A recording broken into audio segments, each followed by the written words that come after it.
Hi, this is Joe Avati and welcome to Church Street Studios, my Sydney studio where I record my podcast, A Serious Chat with a Comedian.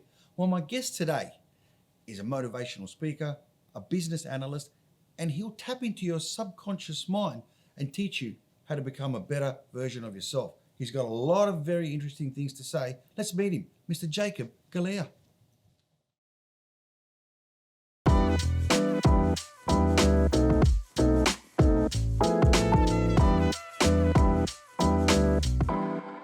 Jacob Galea, thank you very much for joining me on my podcast, A Serious Chat with a Comedian. I'm looking at your face right now. It's not going to be serious. Even though you got some serious things to say. You know, for the people who don't know, what you do, I mean, and a lot of people do, you got some 600,000 followers on Instagram. I mean, that's the way people judge people today, isn't it? It is, unfortunately. How many followers do you have,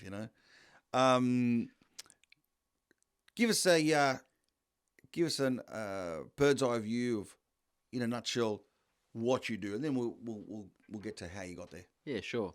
I'm a peak performance coach, Joe. So I'm a mindset coach by trade. My role is to go into organizations and work with individuals to help them unlock their greatest potential. That's it. Okay.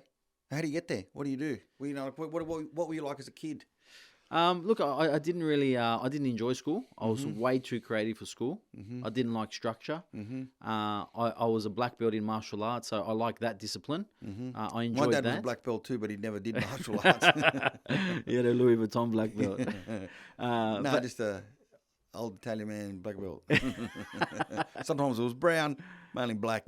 But yeah, look, I was very creative, Joe. I thought outside the box. I did things different. And I didn't like to follow the pathway. Now, I mean, you and I have discussed this before, but, it's a very interesting trajectory that you had to get to where you are. Just give us a brief overview of where you started once you left school and what made you get into what you're doing today. Yeah, so my grandfather was working in a very successful printing company in Sydney. And I wasn't sure what I wanted to do. And he said to me, look, these printers here, they're making, $2,500, $3,000 a week with overtime. Why don't you come and have a look at this?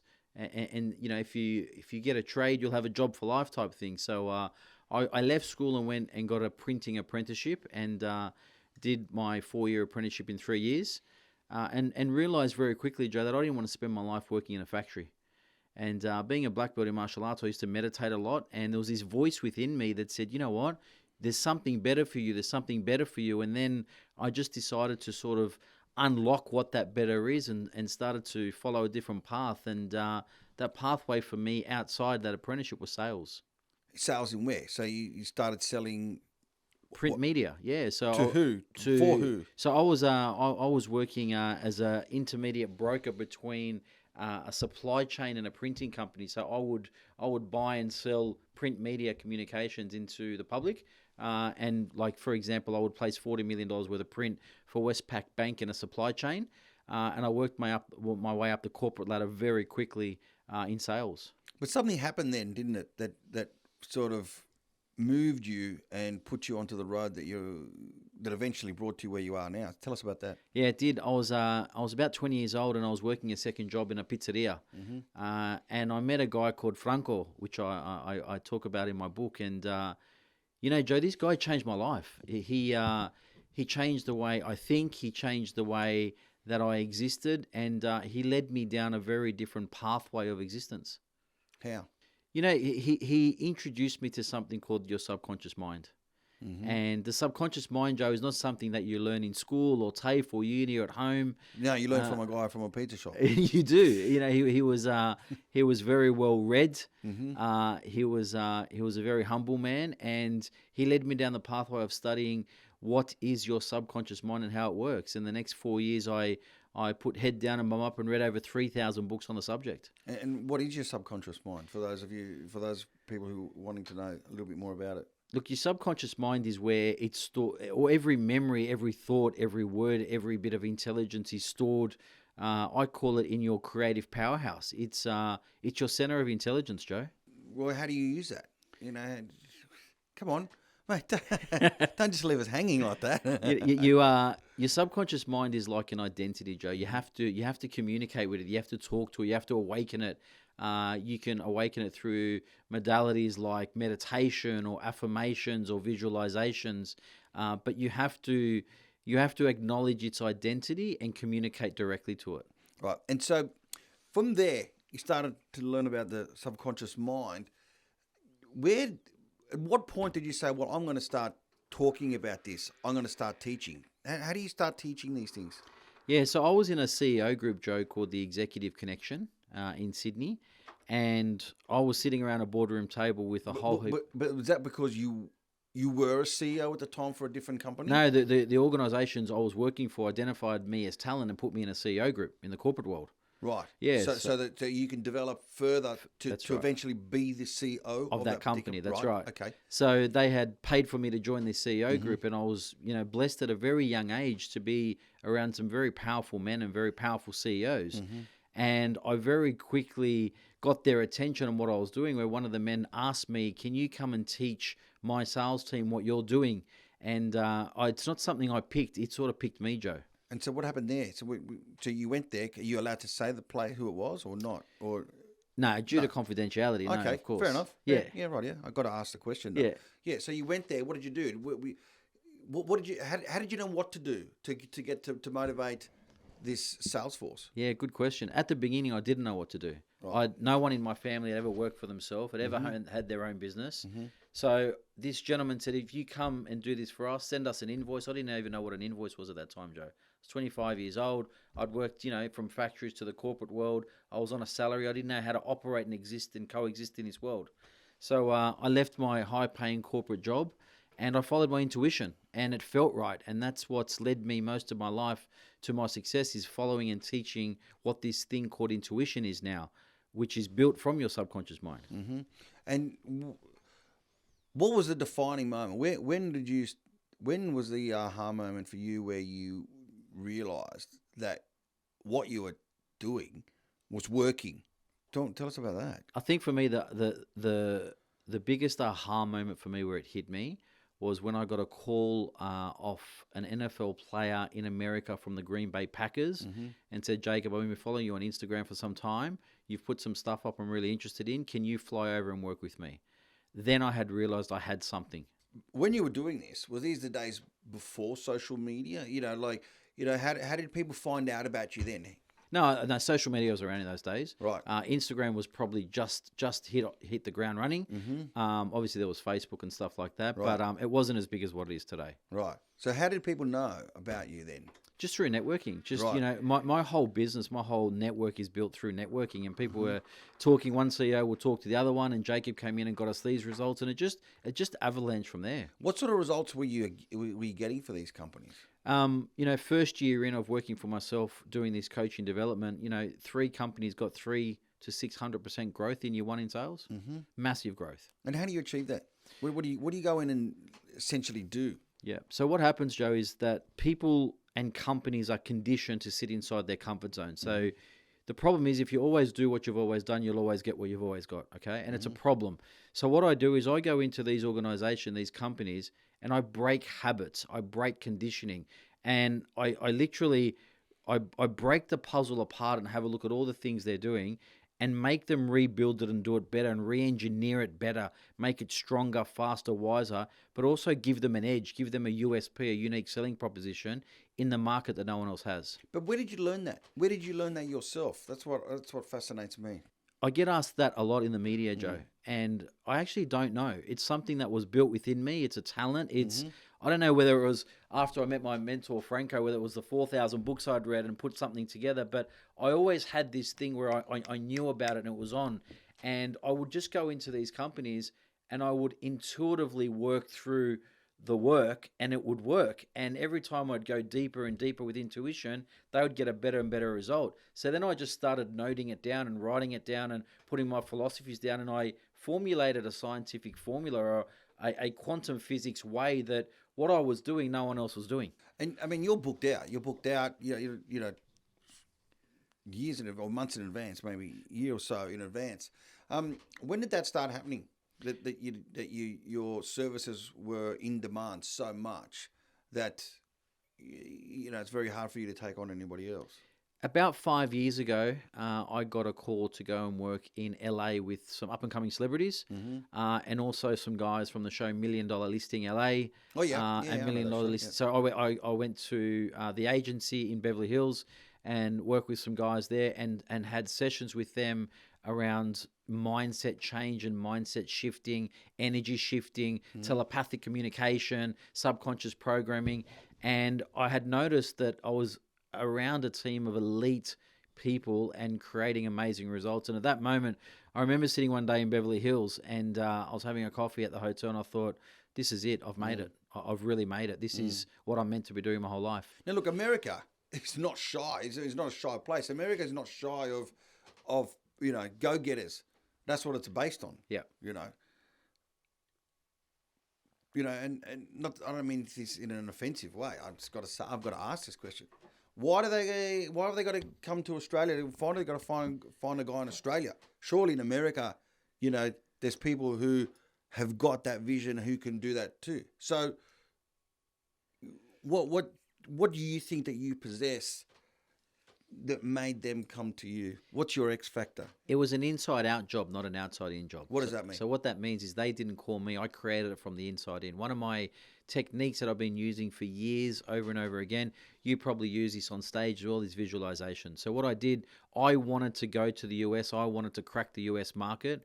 So I had trained myself internally through visualizations, through affirmations, through contacting people. I'd created a frequency and a magnetic frequency from me to the US that worked. Well, how do you measure that? Some people might be listening to this going, "Oh, that sounds a bit airy-fairy, arty-farty." Absolutely. What are you talking about? Yeah. Well, what are you talking about? Look, quantum physics is a real thing. Mm-hmm.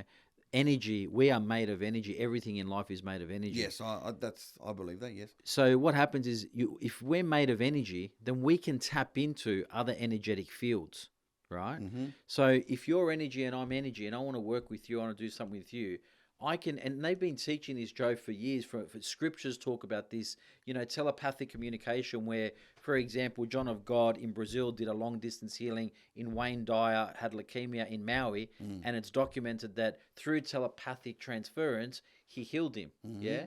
Now, energy is a real thing. You look at Tai Chi, you look at being a black belt in martial arts, energy is what moves the world. So if you learn how to tap into energy and use your energy, you can do beyond anything you've ever dreamed. Who were your mentors along the way, and how important are they, and why?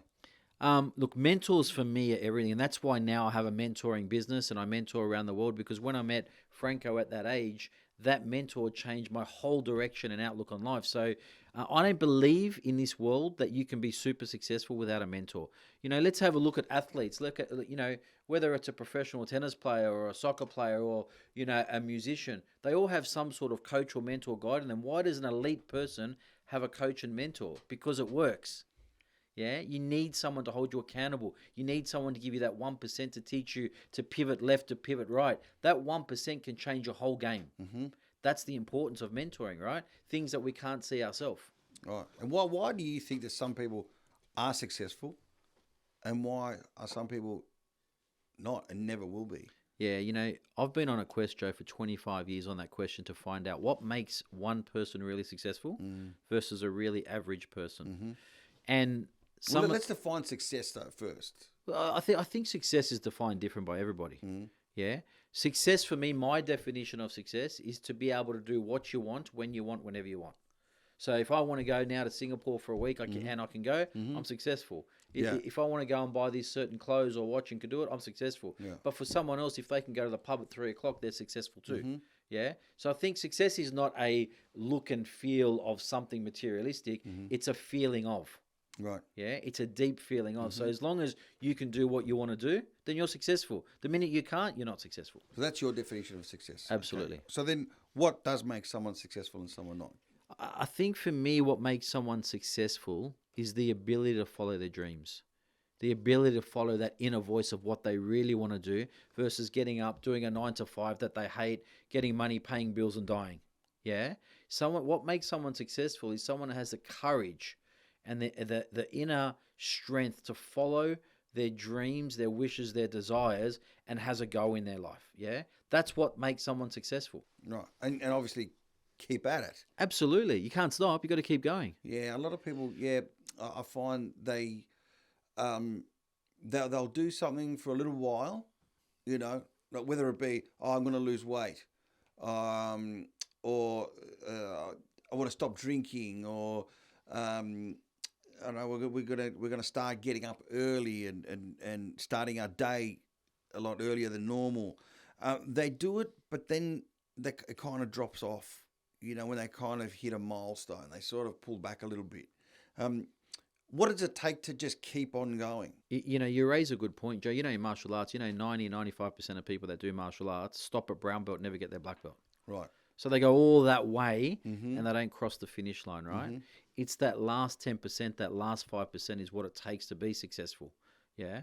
It's that last bit of the race that you got to push harder than ever. It's in a business. It's not the first, let's look at your business or my business. My first 15, 20 years in business was just transactional and getting by. Mm-hmm. It's only been the last 5 years of my race that I've really made an impact, yeah? You have to push through to the end. You can't give up. It's going to storm. It's going to be hard times. But this is what makes champions. Champions push through no matter what. Well, what does hold people back? And what makes champions go? For me, Joe, it's fear. Number one thing that holds people back is fear. They're scared. Whether they're scared of what other people will say, whether they're scared of failure, whether they're scared they're not going to make it, whether they're scared that they're too comfortable, they don't want to lose what they've got. Fear for me is the biggest barrier of success. Well, I mean, naturally, being fearful. It's a natural feeling to have. How do you overcome that? Well, what do you teach people? You got to feel the difference between real fear and false fear. So there's real fear, that feeling that you talk about, that's adrenaline rush. That if we call it pressure, people don't understand pressure is a privilege. You need to embrace pressure. That's the good fear. Mm-hmm. Then there's the false fear that, your ego in your head telling you can't do that, Joe. Mm-hmm. Jacob, you can't do that. That's the other side. You got to, there's this life, and my coaching is based around a concept called duality. Mm-hmm. And it's funny you bring that up, because for every yin, there's a yang. Mm-hmm. For every sun, there's a moon. For every day, there's a night. That every good, productive bit of pressure you have, there'll be a bad bit of fear behind it to try and stop that. Your job is to decipher the Da Vinci Code of oneself to see what the truth is within you. Right. And can you choose that? Can you choose that destiny? I think that through my work and my studies and my journeys around the world, I think you can choose your direction, not your destiny. Your destiny is set in concrete. You can choose your direction, but your direction or even if you detour off a different way, your direction will always take you back to your destiny. Who's determined the destiny? It's a soul contract. It's something that, before you entered, your soul entered this body, Joe, there was, the gods of ambition sitting there and saying he's going to be an amazing comedian. This is what he's going to do. And you have no choice over it. There's things called soul contracts. There's things called life pathways, and they're set in karmic files, in karmic debt for you to come back over and over again until you achieve what you need to achieve. This is one of the miracles of life that enough people don't discover. Well, let's try and understand that. Can we discuss that for a little bit? Absolutely. Because, I'm a scientist by profession. Yep. Okay? Forget the comedy stuff. Unless I can prove it, unless I know I can feel it, I can see it, unless I can see it in numbers or on paper. I mean, I like to feel, like you say, you go with your gut. I like that. That's how really I move ahead in my life, is feelings, gut feelings. You see someone go, dodgy, or, someone's nice, and then you realize that they're just pretending to be nice to get something from you. That happens a lot. Yep. Happens a lot. I tend to not, like you said, destiny. That's why I asked you, who gave you this destiny? Because if you said to me, oh, God had, this destiny for you, that's not good enough for me. That's too, no, I can't accept that. Do you believe in God? Here we go. Come on. No, You don't believe in God? Well, look, I don't know if you call it a God. I don't like calling it a God. Okay, what do you call it? It's an energy. Okay. So you believe in that energy? I believe in energy. Have you seen it? I've seen it happen to me. I've seen me attract certain things, good and bad, in my life. And I know when I've done something good and what comes of it. I know when I've done something bad and what comes of it. But can you physically see that energy? I can't physically see it. Well, so as a scientist, you just said if you don't see it and it's not proof, it's not there, right? Yeah, but I also said that I believe in some sort of natural force there. Yeah. But when I was saying to you the scientific part of my brain, it has to have some form of an explanation for me. Okay, so if you say God, well, what God in everyone's pictures is old guy with a long white beard and a carrying a shepherd's staff. Yeah, right? yeah. That's not good enough for me. So I know myself because I've gone through that transaction of energy. So I put energy out and I get energy back. Sometimes if I'm on stage and I'm exhausted, Yep. like right now I'm on a run of 19 shows in 23 days. I'm exhausted, okay? And so sometimes when I'm exhausted, I will put it out to the audience to say, are you guys having a good time? Let me know. That cheer and that roar and the clap that comes back energizes me to keep going, okay? So I can, whilst you can't see the energy, I've experienced it. That's enough of an explanation for me. Yeah. God is not an explanation for me. It's just too much. It's too airy-fairy. Yeah. But energy, well, you can actually measure energy, Absolutely. and with atoms and so on. And we know. Yep. We know about energy. So I'm comfortable with that. So, I mean, look, this is not about me, this podcast. It's about you. So you were pretty good there. You changed it around. So, let's go back to what you were saying and let's just break that down a little bit because I'm very much interested in, your destiny is being given to you. Yeah. But are you saying that it's been given to you because of what you've done in your life leading up to that point? That you've careered along in life and created this force that it's going to come back to you at the end of your life? What are you talking about? I think everybody has a personal legend, Joe. Mm-hmm. I think I could have gone and created the force, Mm-hmm. or has the force pushed me along and created me into Mm-hmm. the man that I need to be to go on the path to my destiny. Mm-hmm. I'll give you an example of this. Mm. In 25 years of doing my work, Mm-hmm. I quit 3 times. So what happened was, in 25 years of doing my what you're coaching and currently mentoring, right? Okay, yeah. I quit 3 times. Yeah. Why? So what happened was, when I very first started, I went to a psychic, an Italian lady, about 15 years ago. She said, Jacob, you're 10 years before your time. This work's not going to come out in Australia till 10 years before.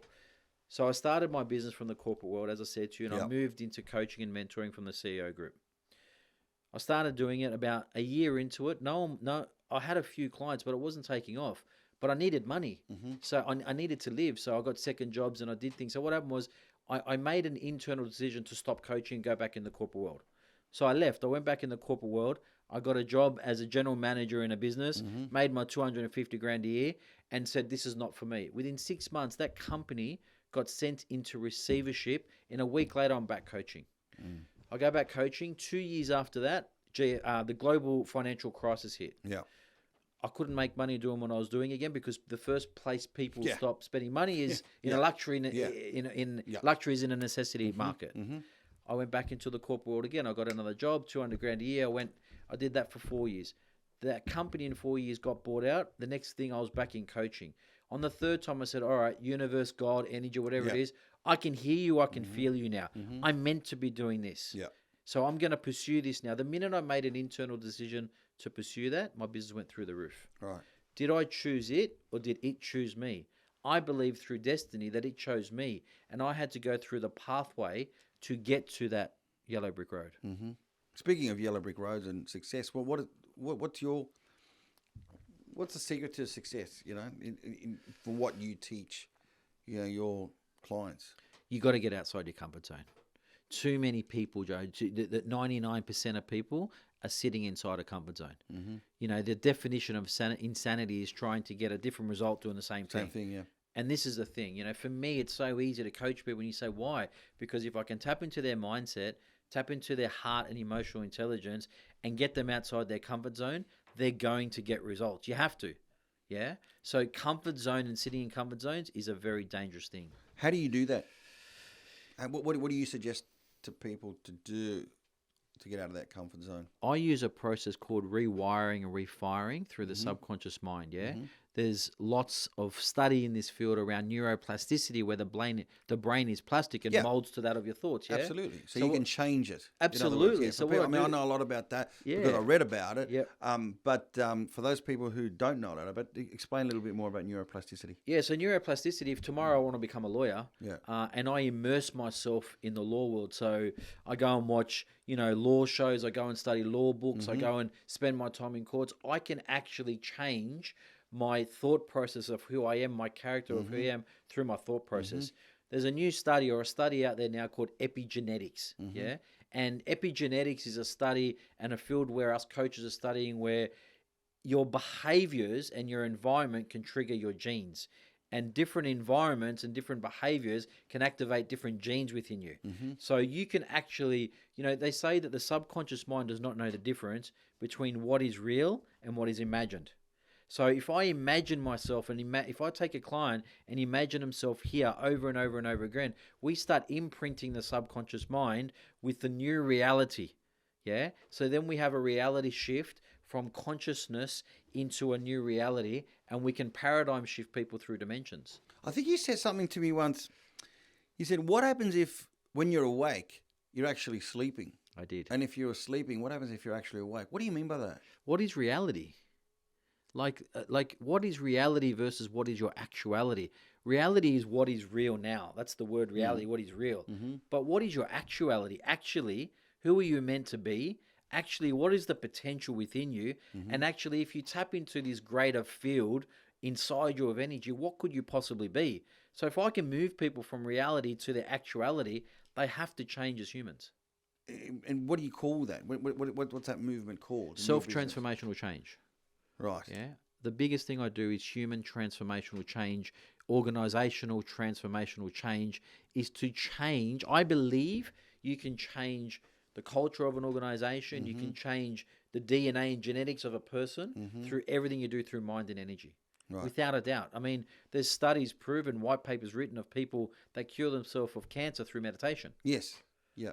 Yeah. And watching funny videos. Absolutely. You know, that was, you know, someone, you know, there was a study done, and you know, not study. It was an example of someone who had cancer, stayed home, watched funny movies all day, you know, and managed to rid of the cancer. Absolutely. You know, and so going back to then, you working in the with corporations and changing their mindset, changing the DNA. Tell me more about that. Tell me about how you start. Okay, you go into a company. What do? What's the first thing you do? What's the first thing you look at? Yeah, so there's a Chinese business proverb, Joe, that says the fish rots from the head. Yeah.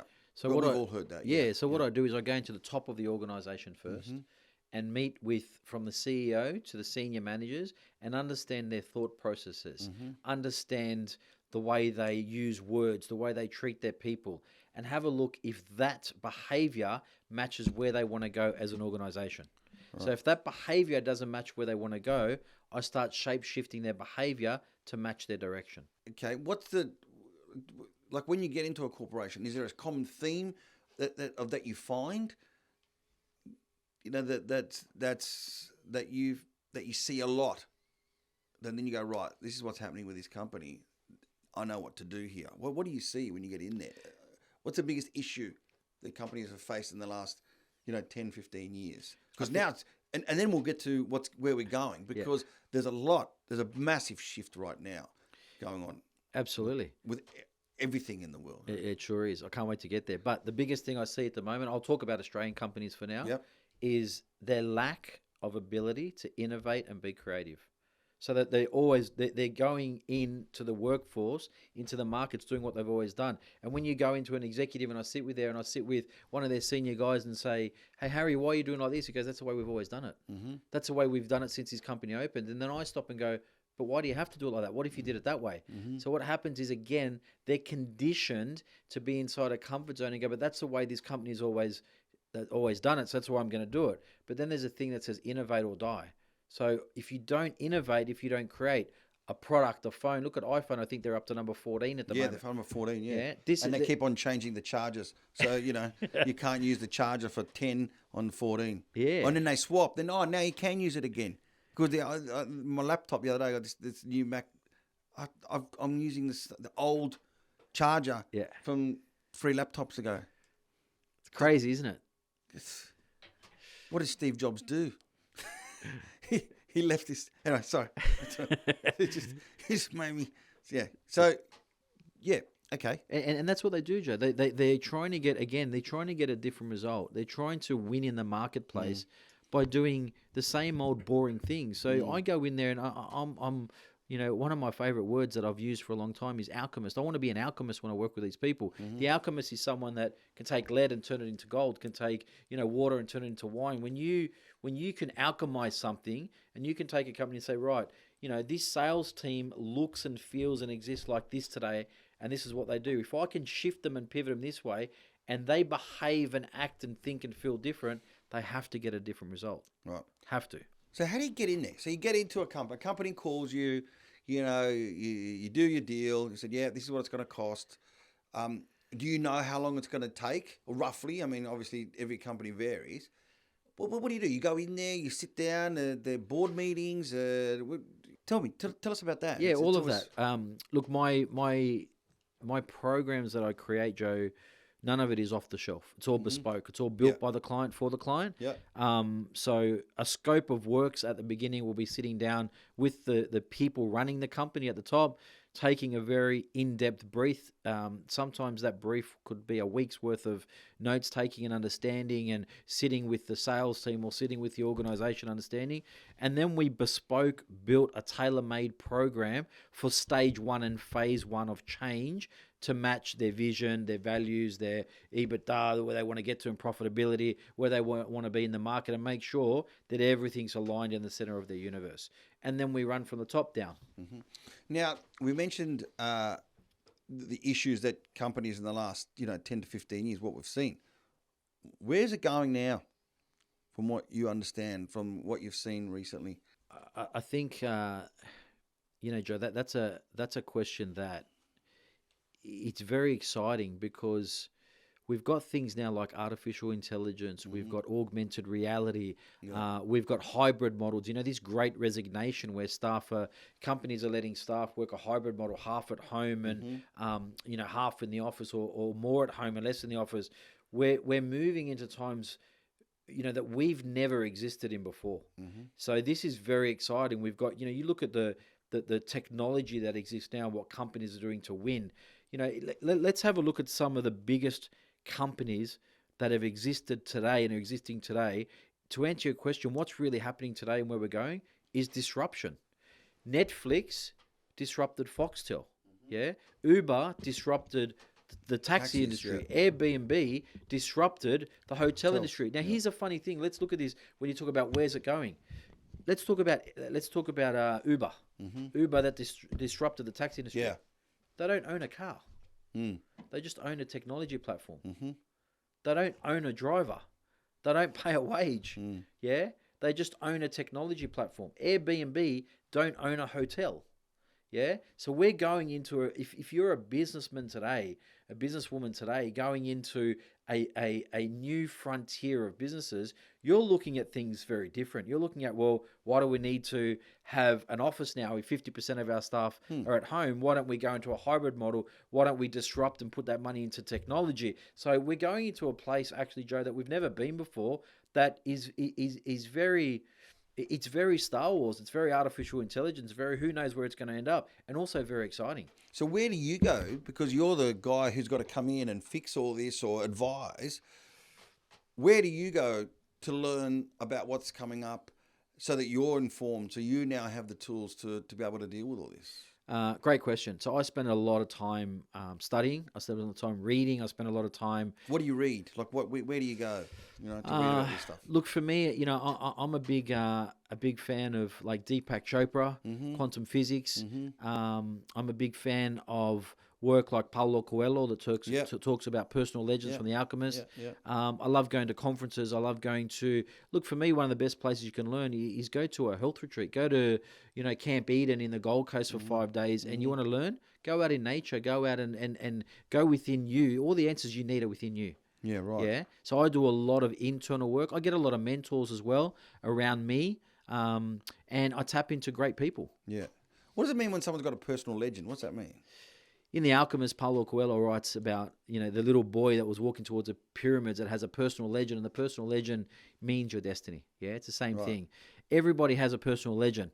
Is it your personal legend that you were born to be this great comedian? Absolutely. Otherwise, you would have stayed in science. Yeah. Yeah, you would have been a professor there. Your personal legend, clearly on the success of your work, your personal legend is comedy.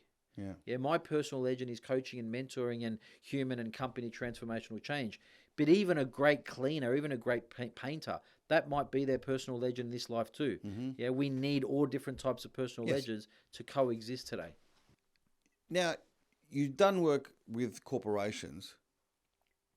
What sort of individuals come to you, and how do you manage them? Because obviously they aren't a corporation. Yeah. There's not a lot of moving parts, as many moving parts as there would be in a corporation with an individual. How do you tackle that? Yeah, look, it's humans are actually very, very critical and intricate creatures, Joe. Very. Yeah.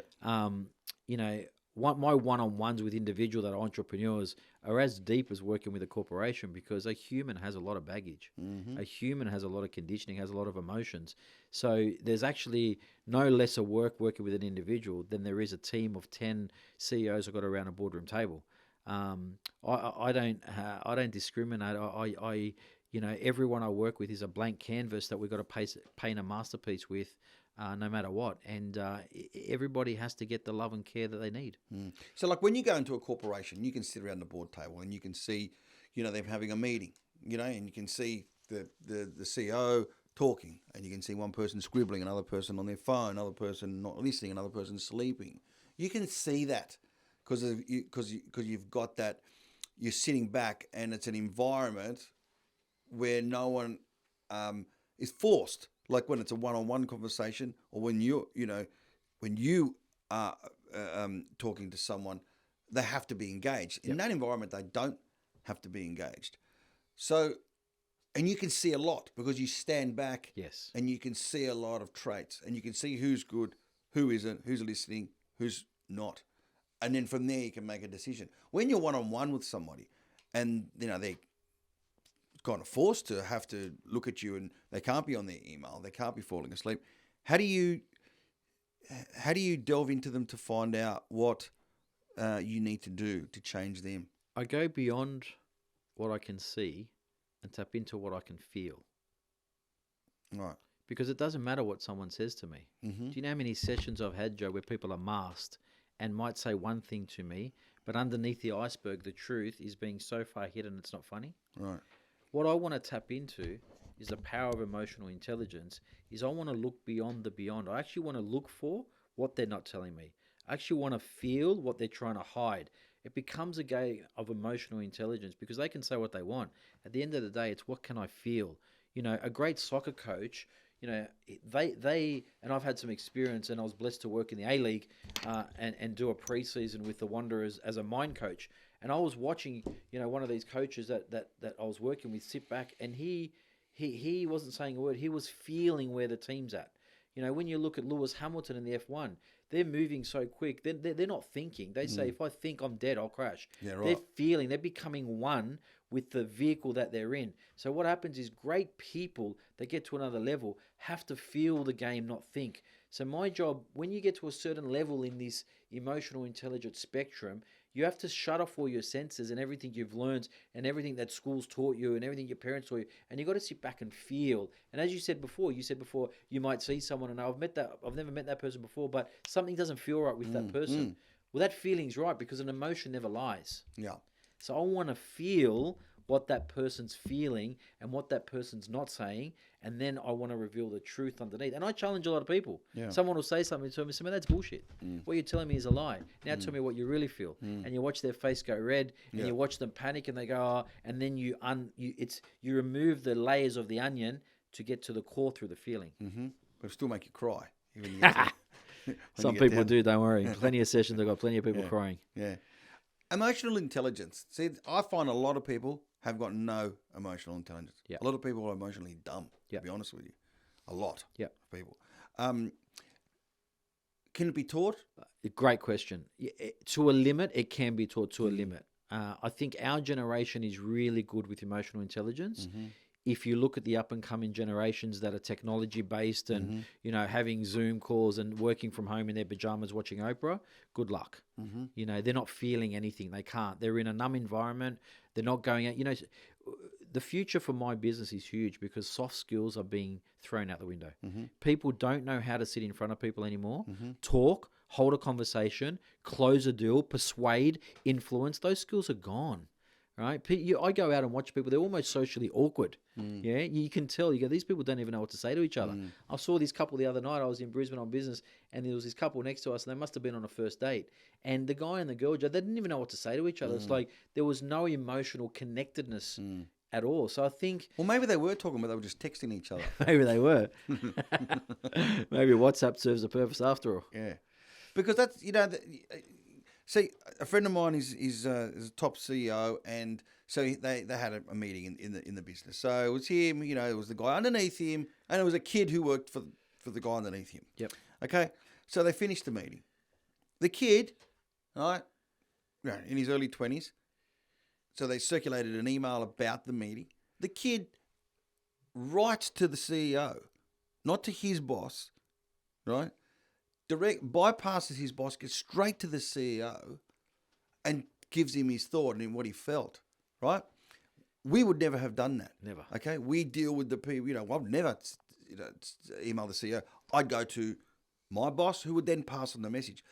Now, I remember my mate who was the CEO, he going, "Oh, this little shit. I mean, who the fuck does he think he is? Yeah. I mean, doesn't he know?" And I'm thinking, and I said to him, "No, he doesn't know. That's what he knows.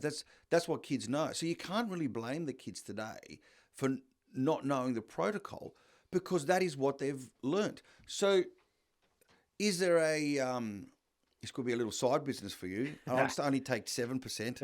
I'll give you a 7. discount. Normally 10, but I'll just go to 7. Is there going to be soon enough a need for CEOs to be educated about the younger members of their team? Because those younger members just don't know. They don't think they're doing anything wrong. Yeah. I knew if I had done that, I would have been doing something wrong. They don't know. Don't the CEOs need to be educated as to what these kids are like now? Yeah, I think not only is there a business coming up in that, I think there's a business in that now. I think a lot of big companies, that's what their HR departments are doing every single day, is putting out fires with staff that don't know how to follow company protocol, don't know the pecking order, and don't know rules of engagement. And I think a lot of HR people have got a lot of study to do in how to deal with these new and up-and-coming generations that don't follow rules. And so that's embedded in you, isn't it? Is that what you call your internal coding? I mean, what do you refer to it by? Yeah, absolutely. Your internal coding. It's a conditioning in you that, like as you said, you and I would never do that. You would understand from our generation what the pecking order is, and you wouldn't go to the top. These young ones today, they don't understand that. So they have access to the CEO's email in the database and set send, yeah? Yeah. So it's a very different way to exist. So we have to teach the HR people and the CEOs how to coexist with this younger generation. But in credit to the younger generation, some of them are smartest creatures right now that have ever walked the planet because they've grown up with technology. Well, of course.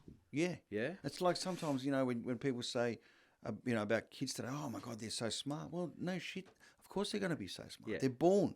they're born with technology, and they're born with an iPhone in their hand. Yep. You know, can you break that internal coding? Look, I don't know about the word break, because once it's like, when you learn a language, can you break it? No, it's in you. Yeah, right. You can adjust it. You can choose. Okay, maybe break is the wrong word. Maybe the word adjust is probably what I should have You said. can adjust it if you choose to. Yeah. But your intention has to be so strong to want to break that way. Otherwise, it's very hard. How important are goals in people's life? Because that's what I used a lot in my career to get where I had to go with anything that I did. Yeah. Whether it was building my house. I mean, I used to learn the guitar and the piano, and I learned it myself. And I got to a point where I used to write classical music without ever having a lesson. Yeah. You know, I never did science at school. I did biology, but I didn't do physics and chemistry. But I topped my science degree. Yeah. Right. And it was, now that you said it before, I think maybe I didn't know then. I still didn't even know until you said it before. Maybe my mind was constantly redeveloping itself and having this neuroplasticity going on. So, you know, I did all these things, but I also had goals, long-term goals and mini goals and weekly goals and then daily goals. Yep. Right? How important is that in the success of someone? It's you cannot be successful without goals. Right. Think about this is the way I talk about this on stage when I do my motivational speaking. You get in your car and you got a GPS. That GPS is your life. That GPS doesn't do anything until you put an address in it that tells the GPS where to go. That address is the goal. Yeah. So unless you're putting goals into your life, into the GPS, your vehicle called you does not know where to go. Yeah. The easiest way I get results with people is going in straight away and do a 90-day goal plan straight away. So you live in 4 90-day worlds a year. There's 4 of them. We run our succession planning around 90-day goals. So this is what you're going to achieve in 90 days. We hit that goal, we move on to the next one. Yeah, without goals, I don't believe, and I believe why most people aren't successful is because they don't even know how to mind map goals and how to put goals down, and that's why they don't achieve anything. Yeah, the basis of success is what's your next goal and how you're going to get there, and what do you need to do to get there. Okay. I've got 2 more questions for you. Give us some of your nuggets of gold that you can, that you've learned, that you teach others, that you think are very, very important. 5, 6, 7, whatever you want, 3, whatever it is that you feel people should really know, to get to that next level. Yeah, sure. The first one, look, and I would say come to see you, but you're booked out. Well, don't worry, we'll open some tour dates soon on the back of your shows. Okay. Look, I think for sure, number one by far is who you spend time with is who you become. Okay, your network determines your net worth. Very simple. You spend time with losers, you're going to become a loser. You spend time with 5 billionaires, you're going to be number 6. Okay. Yeah. People underestimate this, that your entourage, who you spend time with, is who you become. If you want to change your life, change the people you spend time with. Yeah. And I guarantee you that most people, that if you look at 5 people that hang out together, they got pretty much the same lives. Because, 5 guys that drive Ferraris aren't hanging out with guys that drive Toyotas. Yeah. They're birds of a feather flock together. Yeah. By far, number one is be very critical in who you spend time with. I teach a lot of my clients, a lot of my top end guys are very good at decluttering. And you got to declutter people out of your life. Yeah. And sometimes, unfortunately, that means family, because those closest to you are closest to you to bite you and have a go at you because they're jealous of you. Now, jealousy is another big thing, which we'll talk about in another episode, but be careful who you spend time with. I think one of the greatest sayings, that one of the greatest quotes that I ever read was, you are the average of the 7 people that you hang out with. 100%. Yeah, 100%. Okay. So number one, the first thing I do is when someone comes to me, an organisation comes to me, I say, show me who you hang around with. Who are you with on Saturday night? What are you talking about? What do you do in your spare time? Because your entourage creates, it's an energy that is going to magnetize to you. Because if I'm hanging around you, you're successful, I'm going to want to be successful. That's how it works. So for sure, that's the first one. Yeah. The second one, I'm going to go back to something we said before. By far, you got to get a mentor and coach. I don't understand why athletes, whether it's, a great tennis player like Serena Williams or, Cristiano Ronaldo, or these great athletes have coaches, but individual business people or individual entrepreneurs don't have coaches. Can't they see what works? These people got a coach to help them win millions of dollars in a tennis tournament. Yeah. Then if you want to make millions of dollars in your life or you want to be successful, get someone that can show you the way. Get someone that knows how to untap your greatness. So for me, by far, mentors, coaches, and a mentor doesn't always have to be, this really expensive person. Like my mentor, as I said to you, when I met my first mentor, was Franco from a pizzeria. Yeah. Sometimes mentors come in different forms and ways, but definitely get a mentor. Yeah. I think number 3 for me is definitely have a plan. Goals, plans, mind map, vision board. Put a vision board up of exactly where you want to be. What you see, you achieve. If you can't see it, you can't be it, right? You got to have some sort of visual. So if I had a vision that I wanted to be on stage speaking in front of 10,000 people, I'm going to go and get a picture of 10 people speaking in front of 10,000 people. I'm going to put that up. I'm going to see that every day, and I'm going to put that into my subconscious mind. Yeah. The next one by far, you got to take a risk. You got to risk it to get the biscuit. You have to. You have to. Can we risk it to get the brisket instead of the biscuit? You can do that too, I prefer right? a brisket than a biscuit. But you got to risk it. Too many people are playing it way too safe. We only live one life, and the thing about one life, tomorrow's not guaranteed. And too many people are sitting pretty. Yeah, you got to risk it. Take a risk. What's the worst thing that can happen? I remember when I started investing property, and I had a property mentor, and Jim said to me, I said, "What happens if this doesn't work?" He goes, "Jacob, do like this, go like that. Put the property for sale and get rid of it and make your money back. Is that the worst thing that can happen? Right? Take the risk and do it." I took the risk. I did it. I bought that property for 180. I sold it for 600. 4 years later, it was perfect. You got to risk it. You got to be able to understand, how can I play beyond my limits? Yeah? How? Next thing I want to say to people that a lot of people really don't understand is dream big. Like you can say, look, I want to be a comedian in Australia. You can say, I want to be a global comedian. I teach my guys, you got to have global thinking in a domestic market. Global thinking in a domestic market. Yeah. That's the nugget that I use that today to a guy in Brisbane. Yeah. You want to make it, have global moves, international moves in a domestic market.